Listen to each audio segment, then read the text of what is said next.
नगर दूषित हो रहा है सीते।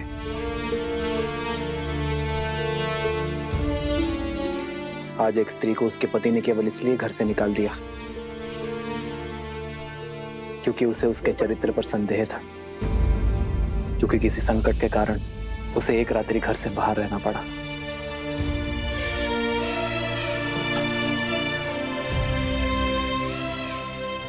जैसे इस पात्र पर कालिक जमी है, वैसे ही कुविचारों की कालिक प्रजा के मन में जम गई है आर्य। तो हमें करना ये है कि अपने विचारों और विश्वास के स्वच्छ वस्त्र से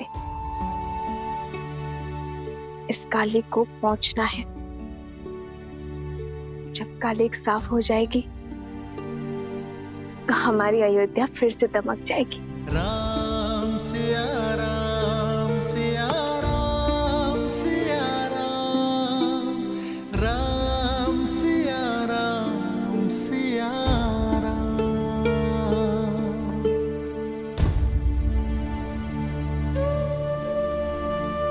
अयोध्या हमारी है आर्य,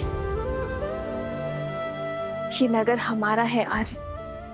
यदि यहाँ कोई समस्या है तो ये हमारा कर्तव्य है कि हम हर गली में जाकर प्रजा की स्थिति देखें।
प्रजा के विचार को जानने के लिए प्रजा का अंग बनना होगा सीते।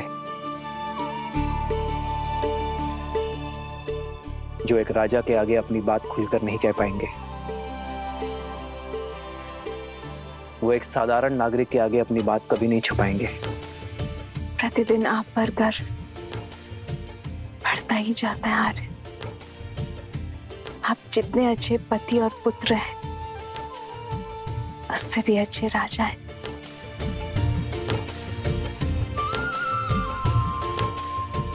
गर्व तो मुझे अपनी पत्नी पर है सीते, जो हर विपरीत परिस्थिति में भी एक ढाल बनकर मेरे साथ खड़ी रहती है। जन्म जन्म का है ये संगम, राम रतन सीता वैभव धन। एक है पौरुष एक समर्पण, एक है रूप तो दूजा दर्पण। राम है लोचन सीता दृष्टि, राम है बादल सीता वृष्टि। राम सिया राम सिया राम सिया राम, राम सिया राम सिया राम।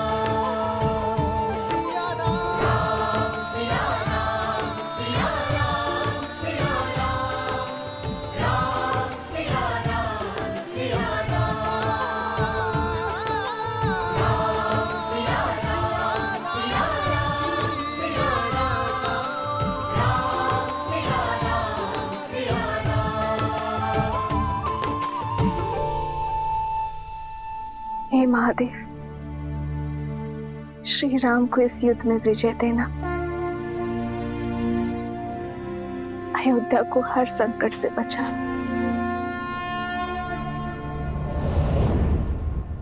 सुना है कि राजा के भाई शत्रुघ्न ने वस्त्रक पर आक्रमण कर दिया है। वही तो, ये कैसा शासन है? जब किसी पर आरोप लगता है तो उसका न्याय किया जाता है, ना कि इसे ऐसे ही कहीं से उसको पकड़ लिया जाता है। प्रजा उचित अनुचित की सीख अपने राजा से ही तो पाती है। यदि हमारे रघुवंशी ऐसा समाज बनाना चाहते हैं जहां स्त्रियों की त्रुटियों पर पर्दा डाला जाए, तो ऐसे तो हम दूसरे नगर में पहुंच जाएंगे भाई।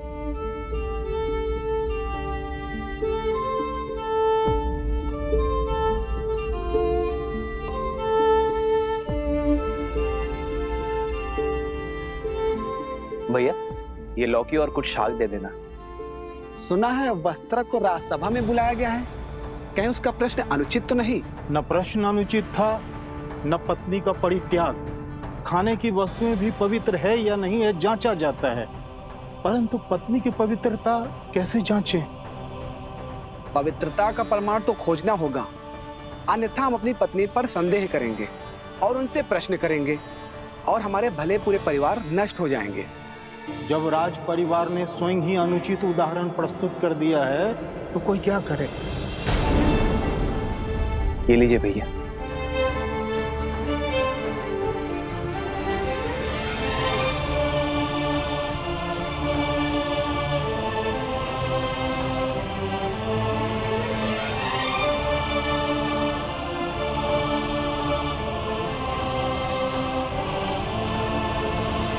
संस्कार से ही इसे पराजित किया जा सकता है।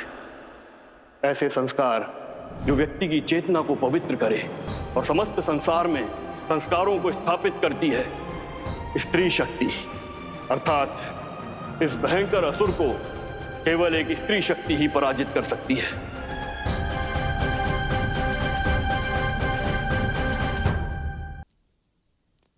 पुंसावन संस्कार तो मंगल पूर्वक संपन्न हो गया। अब सीमांतो नयन की सज्जा प्रारंभ करनी है।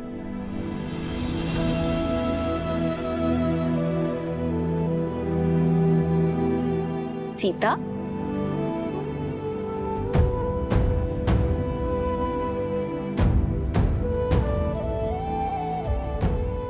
पुत्री, अभी तक जाग रही हो? स्वास्थ्य तो ठीक है ना? आओ, बैठो बैठो। घबराहट हो रही है? चलती हूँ। मैं ठीक हूँ माता,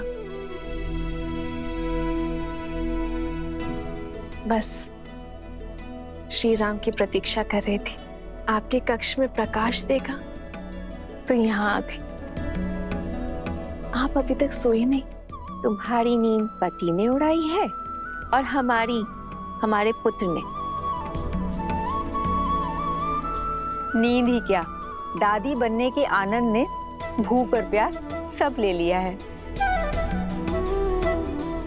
पुत्री, इस अवस्था में कभी कुछ खाने का मन करता है या मन में कोई इच्छा भी जागृत होती है। तुम कहो तो कुछ बनवा दूं? भोजन नहीं, मैंने श्री राम से अपनी मन की इच्छा प्रकट की है। मैं कुछ समय के लिए वन में रहना चाहती हूँ, किसी महान ऋषि के सानिध्य में ज्ञान प्राप्त करना चाहती हूँ और श्री राम ने वचन दिया है कि वो मेरी इच्छा अवश्य पूरी करेंगे। उत्तम विचार है पुत्री। गर्भ अवस्था में गर्भ में जो संस्कार देते हैं उसी से उसका चरित्र और भविष्य निश्चित होता है। माता की दशा ही संतान में संस्कार देती है। पर दीदी, आश्रम का जीवन कष्टदायी होता है और इस अवस्था में विश्राम करना महत्वपूर्ण है। जीवन भर महलों के सुखों ने मुझे वो नहीं सिखाया जो 14 वर्षों के वनवास ने मुझे सिखा दी। आपकी सीता हर स्थिति में, हर परिस्थिति के अनुरूप ढलने में सक्षम है।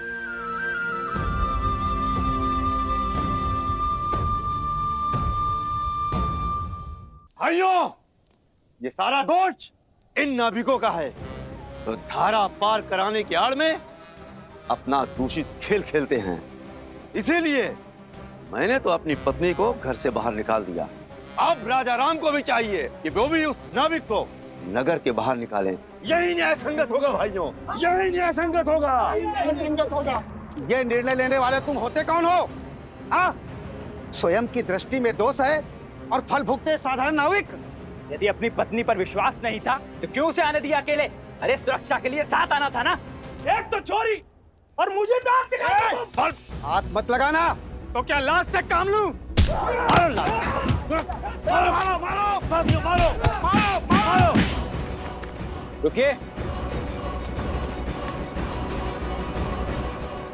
क्या कर रहे हैं आप लोग? अयोध्या का यही यश रह गया। आज से पहले कभी भी अयोध्या वासियों का मैंने ऐसा रूप नहीं देखा। ये द्वंद्व छोड़िए, राज्यसभा में आ जाना। न्याय का निर्णय अब वहीं होगा, और अब किसी ने झगड़ा किया तो कारागृह में डाल दूंगा उसे, समझे?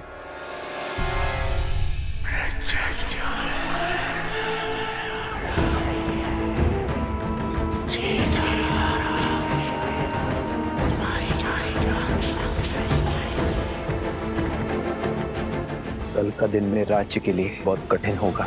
मुझे एक कठिन और कटु निर्णय लेना होगा। जीवन भर महलों के सुखों ने मुझे वो नहीं सिखाया जो 14 वर्षों के वनवास ने मुझे सिखा दिया। आपकी सीता हर स्थिति में, हर परिस्थिति के अनुरूप ढलने में सक्षम है। ठीक है, अब तुमने मन बना ही लिया है तो रोकेंगे नहीं।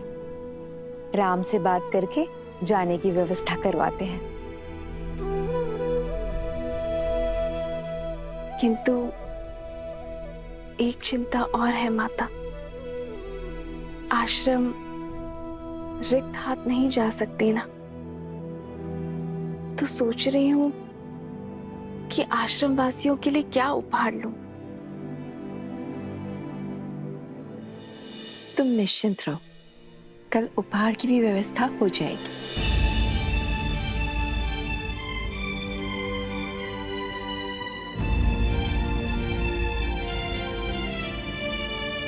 जब राज परिवार ने स्वयं ही अनुचित उदाहरण प्रस्तुत कर दिया है तो कोई क्या करे।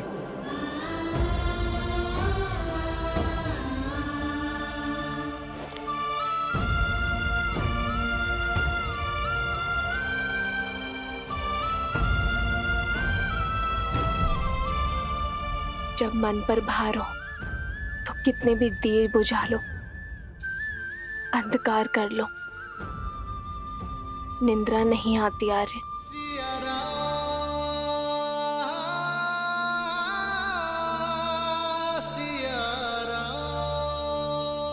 मैं आपकी चिंताएं समझ सकती हूँ आर्य।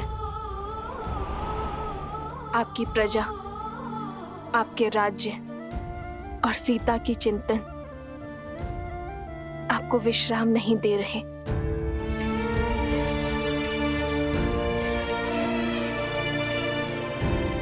किंतु आपकी चिंता मेरे विश्वास से बड़ी नहीं आ रही। मुझे पूरा विश्वास है आप सब ठीक कर देंगे। इस राज्य को सुख, शांति, धर्म का स्थान, राम राज्य देंगे।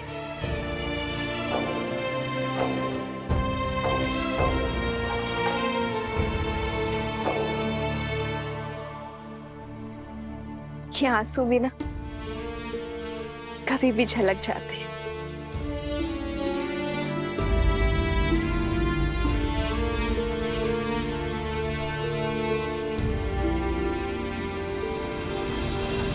राम सिया राम सिया राम सिया राम, राम सिया राम सिया सिया राम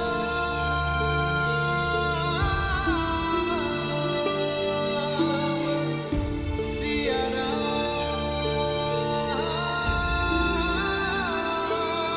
सिया राम। ये प्रेम और आशा का दीप है जो ना कभी बुझेगा और ना आप इसे कभी बुझाएंगे। निराशा शब्द में भी आशा भरी है आर्य। राम राज्य बहुत बड़ी आशा है। अंधकार को प्रज्वलित करने के लिए केवल एक दीप ही पर्याप्त है।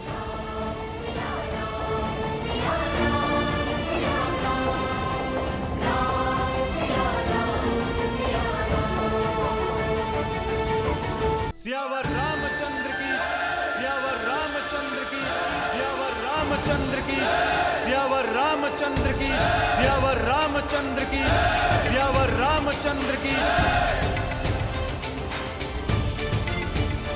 जानते हो यहाँ क्यों उपस्थित हो? क्षमा प्रभु, परंतु मैं भी यही समझने का प्रयास कर रहा हूं कि मुझे यहाँ क्यों बुलाया गया है। न्याय के लिए। दरबार में याचक और जाचक दोनों को न्याय के लिए बुलाया जाता है। ना ही मैंने कोई याचना की है और ना ही मैं कुछ जाचक हूं। फिर भी यह समझने का प्रयत्न कर रहा हूं कि मैंने ऐसा कौन सा अन्याय या अपराध किया है जिसके लिए मुझे यहां बुलाया गया है। अपनी पत्नी का त्याग करना क्या अपराध नहीं है? क्षमा राजा राम, पर यह मेरा व्यक्तिगत निर्णय है और मेरे इस व्यक्तिगत निर्णय में ना कोई अपराध है और ना ही कोई राज्य का नुकसान। मेरे इस व्यक्तिगत मामले को दरबार में क्यों संबोधा जा रहा है?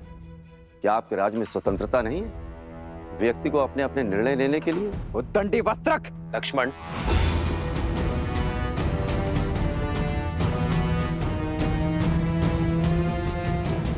निर्णय और मामला दोनों अवश्य व्यक्तिगत है, किंतु अन्याय एक स्त्री पर हुआ है। उसने अपनी व्यक्तिगत स्वतंत्रता का उपयोग कर सहायता और अन्याय का निवारण मांगा है और यह अवश्य ही राज्य के क्षेत्र में आता है। वस्त्रक, न्याय करना एक राजा का परम धर्म है और इसी कारणवश तुम्हें यहाँ बुलाया गया है। तो न्याय अवश्य होना चाहिए राजा राम, परंतु आशा करता हूं कि याचक एक स्त्री है और आप पक्षपात बिल्कुल नहीं करेंगे उस याचक पर जो एक पुरुष है। मौन हो जाओ वस्त्रक, अन्यथा यहीं तुम्हारी जिह्वा काट दूंगा मैं।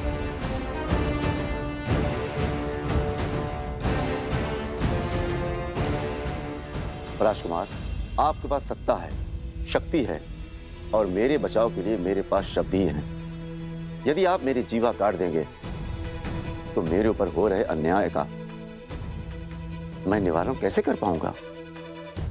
ना ही इनकी जीभा काटी जाएगी और ना ही तुम्हें रोका जाएगा। तुम्हें अपना पक्ष रखने की पूरी संधि मिलेगी। बताओ, अपनी पत्नी का त्याग क्यों किया तुमने वस्त्रक? ये रात भर घर पर नहीं आई और इसका यह कहना है कि इस नाविक के साथ तट पर रात भर थी। इसलिए महाराज, मुझे इसकी पवित्रता पर संदेह है। संदेह संपूर्ण परिवार, मित्र और राज्य सबके लिए घातक होता है। यदि संदेह को प्रमाण का जोड़ ना मिले तो वो मात्र आरोप होते हैं। वस्त्रक, महाराज, आरोप ही सही, तो मेरे इन आरोपों का इन दोनों के पास कोई प्रमाण है? विश्वास। अपनी पत्नी के साथ तुम कई वर्षों से रह रहे हो, इस नाविक को भी कई वर्षों से जानते हो। क्या इस नाविक ने कभी भी संदेह करने का अवसर दिया? क्या तुमने इस नाविक को किसी और स्त्री के साथ अभद्रता करते हुए देखा? क्या इस अविश्वास का प्रमाण है तुम्हारे पास? वस्त्रक, तुम अपने घर के द्वार बंद कर दो और बाहर ना निकलो तो इसका यह अर्थ नहीं कि बाहर सूर्योदय नहीं हुआ है।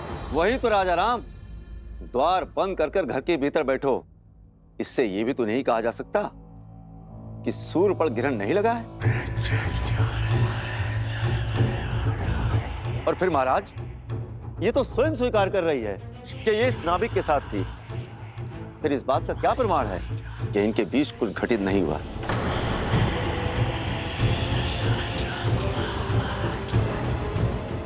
और महाराज, सिर्फ बात मेरी नहीं है, मैं अपनी पत्नी पर विश्वास कर भी लूं, मित्र पर भी विश्वास कर लूं। यदि तुम अपनी पत्नी पर विश्वास करते हो तो समस्या क्या है? वस्त्रक, समाज, समाज का क्या?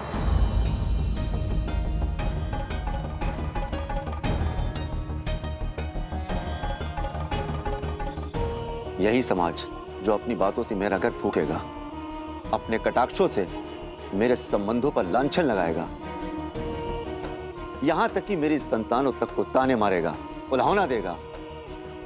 जहां कहीं से भी निकलेंगे फुसफुसाहट करेगा। महाराज, मनुष्य विवाह करता है सुखी रहने के लिए। जब सुखी नहीं रह जाएगा तो उस संबंधों का रखना क्यों? मैं एक वस्त्रक हूं, वस्त्रों पर लगे लांछनों को धोता, अपने ही मस्तक पर कलंक सजाकर कैसे जी सकता?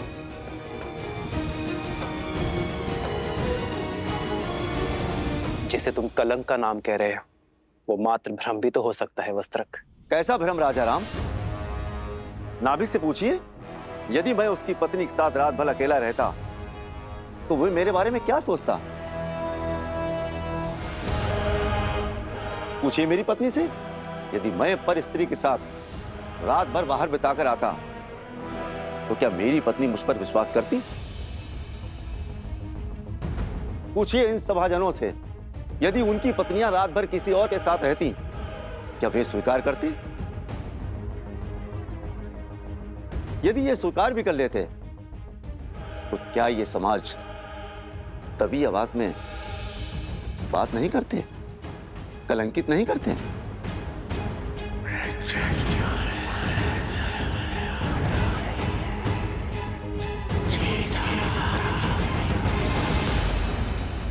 विश्वास का केवल एक ही आधार है,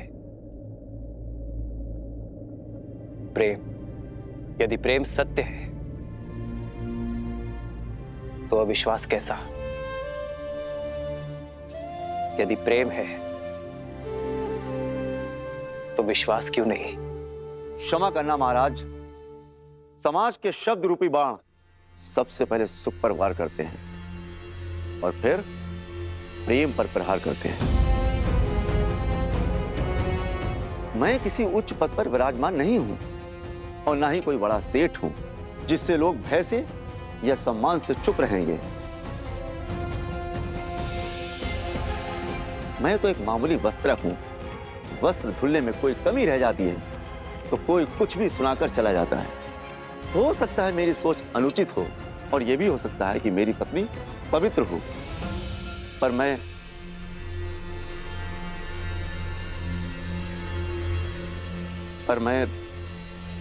निडर होकर कहो वस्त्रक।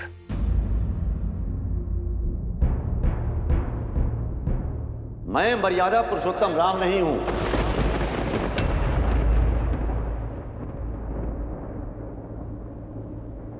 मेरा जन्म दिव्य प्रसाद से नहीं हुआ। मैं ऐसी स्त्री को नहीं अपनाऊंगा जो किसी अन्य पुरुष के साथ रहकर आई हो।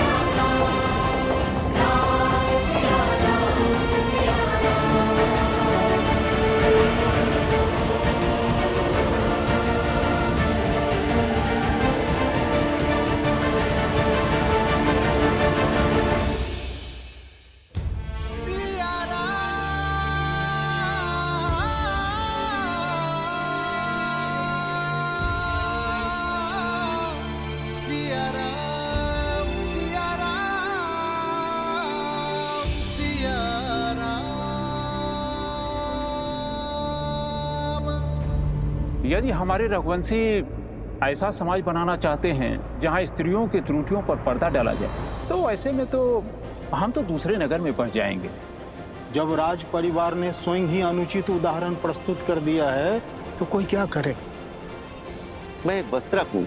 वस्त्रों पर लगे लांछनों को धोता, अपने ही मस्तक पर कलंक सजाकर कैसे जी सकता?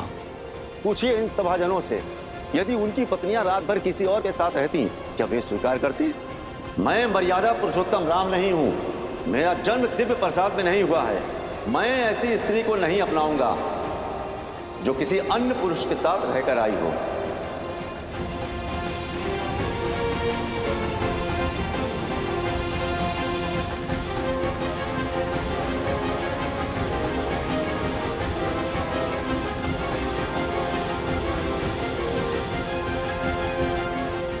एकांत।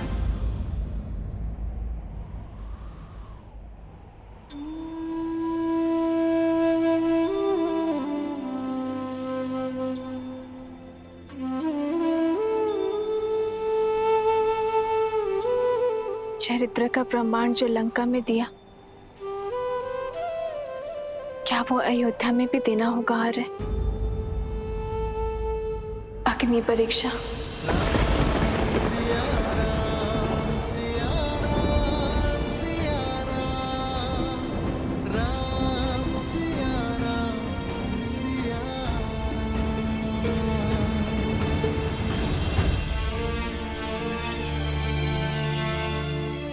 तुम अयोध्या की महारानी हो सीते, और मैं महाराजा। प्रजा राजा के पद चिन्हों पर चलती है। यदि तुम बार बार अपने चरित्र का प्रमाण दोगे तो इस संसार में हर पति अपनी पत्नी से बार बार अग्नि परीक्षा की अपेक्षा करेगा। पर स्वर्ण को तो हर बार कसौटी पर परखा जाता है ना आर्य।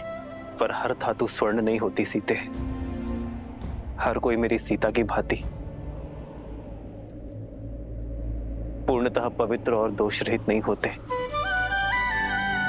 कौन किस अपराध के लिए दंडीकृत होगा,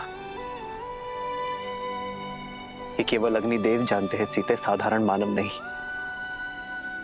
हम ऐसा कोई निर्णय नहीं लेंगे जो समाज के सामने अनुचित उदाहरण प्रस्तुत करे। यदि परीक्षा इस समस्या का हल नहीं है तो इसका हल क्या है यार? शिक्षा, शिक्षा आचरण। शुद्ध आचरण ही विचार शुद्ध कर सकते हैं सीते।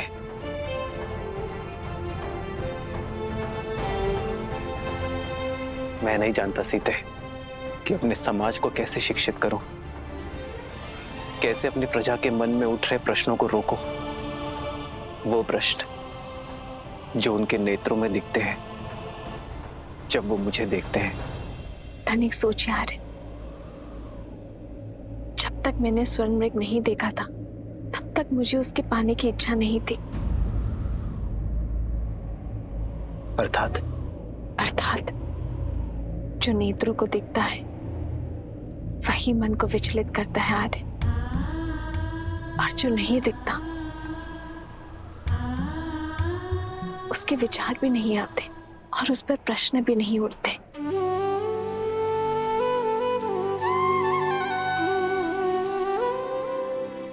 उचित कहा तुमने सीते। कुविचारों से बचने का एक ही मार्ग है, त्याग।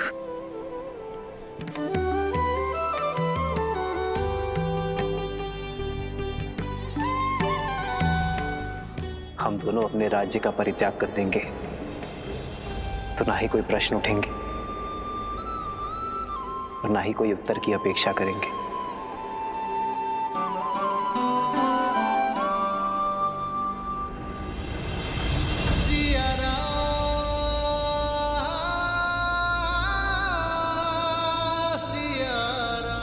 हम दोनों नहीं, केवल मैं आ रहे हैं। यदि हम दोनों साथ जाएंगे तो वो त्याग नहीं, समस्या से भागना होगा आर्य। और रघुवंशी कभी समस्या से नहीं भागते। सीते, आर्य, जिस क्षण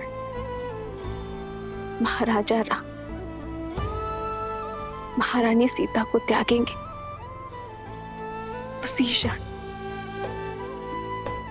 अयोध्या के सब दुख मिट जाएंगे, आपकी हर समस्या टल जाएगी आर्य। नहीं, कदापि नहीं सीते, कदापि नहीं। राम सीता का त्याग नहीं कर सकता। किंतु राम सीता का त्याग नहीं कर रहा है। महाराजा राम को महारानी का त्याग करना होगा।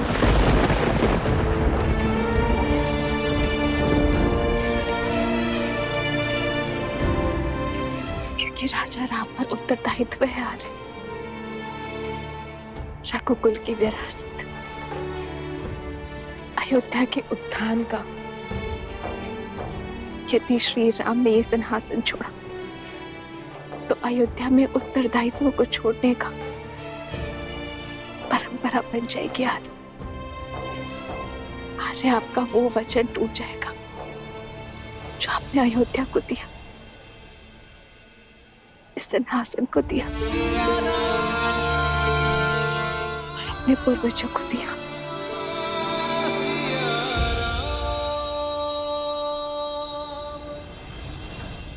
और उस वचन का क्या जो हमने एक दूसरे को दिए कि हर सुख में, हर पीड़ा में एक दूसरे का साथ देंगे, साथ में हर समस्या का समाधान भी निकालेंगे। अब आप केवल राजा ही नहीं, होने वाले पिता भी हैं आर्य। आप प्रजा रूपी संतान को शिक्षा देने का भार उठाई और मैं हमारी संतान को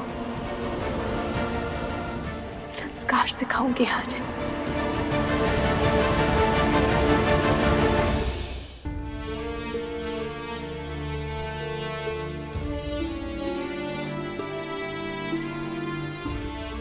एक बार शांत मन से सोचिए,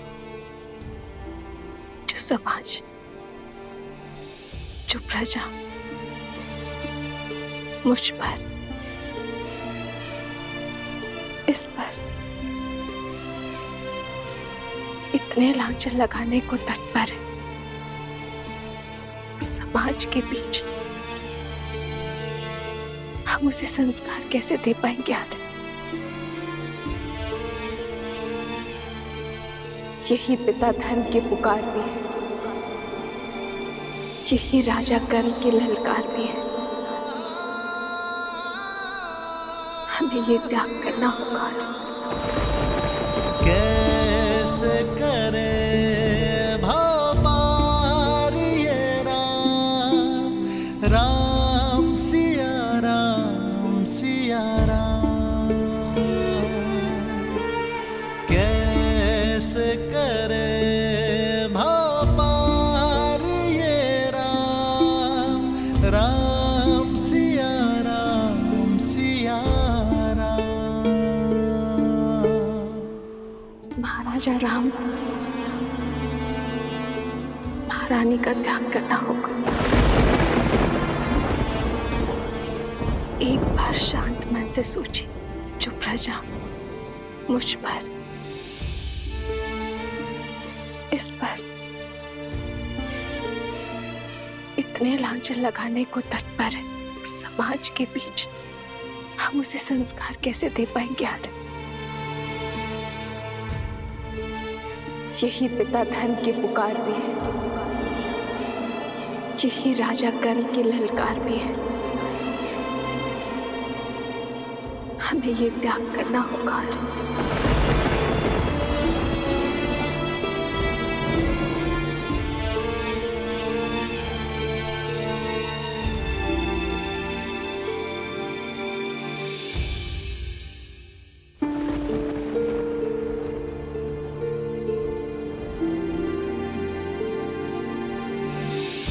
जन्म जन्म का है ये संगम, राम रतन सीता वैभव धन।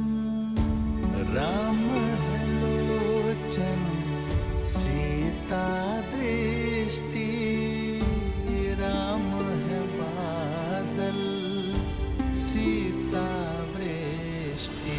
कैसे करे भवपार ये राम, राम सिया राम।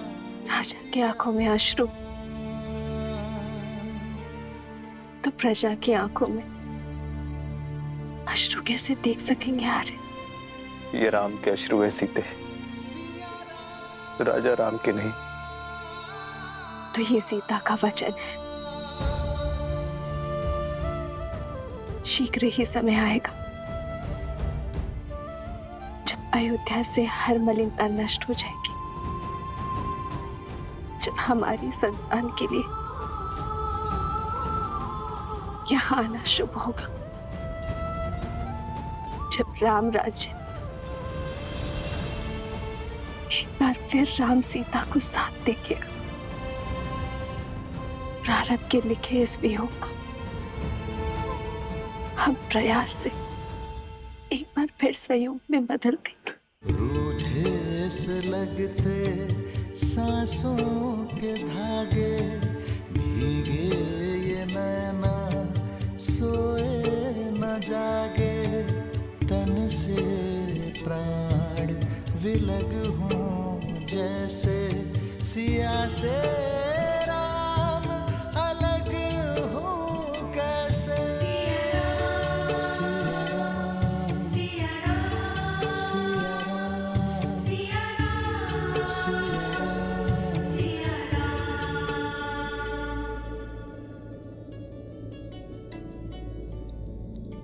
आश्रम में सभी लोगों को उपहार पहुंचने चाहिए और भूल कर भी कोई निषेध वस्तु आश्रम में नहीं जानी चाहिए। जी माता श्री।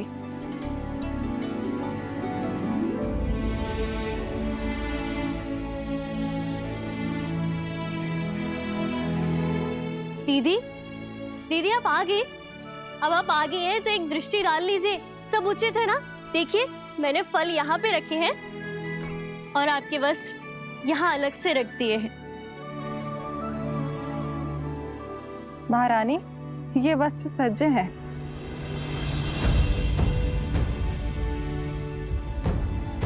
ये वलकल वस्त्र किसके लिए है?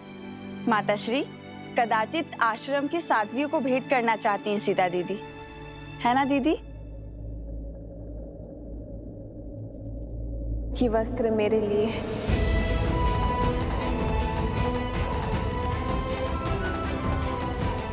वस्त्रों का मानो स्थिति पर बड़ा प्रभाव पड़ता है ना। आश्रम जा रही हूं तो वस्त्र भी सात्विक होना चाहिए।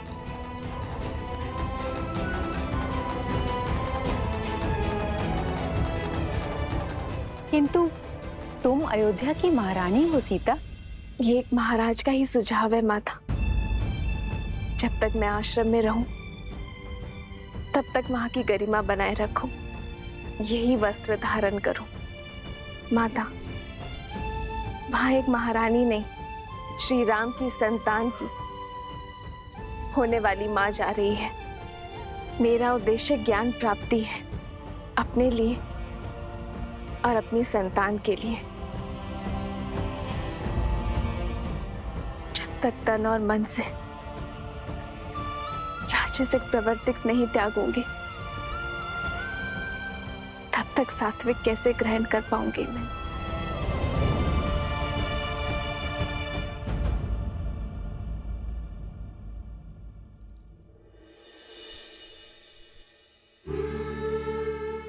वर्षों तक श्री राम के साथ एक साध्वी की भांति इन वस्त्रों में बिताए हैं मैंने। इन वस्त्रों से अधिक अच्छा कुछ और नहीं लगता।